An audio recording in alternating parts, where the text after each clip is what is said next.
کسی کو اتنی تکلیف مت دو کہ وہ انسان اپنی تکلیف کا اظہار رو کر کرے۔ اگر اس نے اپنا معاملہ اللہ تعالیٰ کی ذات پر چھوڑ دیا تو وہ پھر ایک ایک آنسو کا حساب لے گا، کیونکہ وہ ذات عدل کرتی ہے۔ بہترین انسان وہ ہے جس کا وجود دوسروں کے لیے فائدہ مند ہو۔ انسان سختیاں برداشت کیے بغیر، غم سہے بغیر، تلخ طعنوں سے گزرے بغیر ایمان کی لذت کو چکھ ہی نہیں سکتا، اللہ کے قرب کو پا ہی نہیں سکتا۔ ہمارا کردار ہماری عادات کا مجموعہ ہوتا ہے۔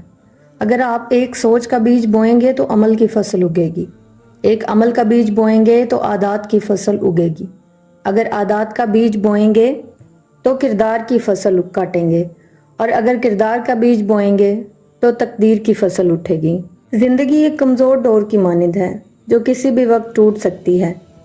جو مختصر گھڑیاں ہمیں نصیب ہیں، کوشش کریں کہ انہیں اس انداز میں استعمال کریں کہ ہماری دنیا اور آخرت دونوں ہی سنور جائیں۔ دنیا میں کچھ ایسے حادثے ہوتے ہیں جو سمجھا دیتے ہیں کہ ماں باپ کے سوا کوئی بھی مخلص نہیں ہوتا۔ حساب کتاب صرف رب نے صحیح لگایا، سب کو خالی ہاتھ بھیجا اور خالی ہاتھ بلایا۔ یاد رکھیں، مقدس اور پاک مقام میں داخل ہونے کا راستہ آپ کے اندر ہے۔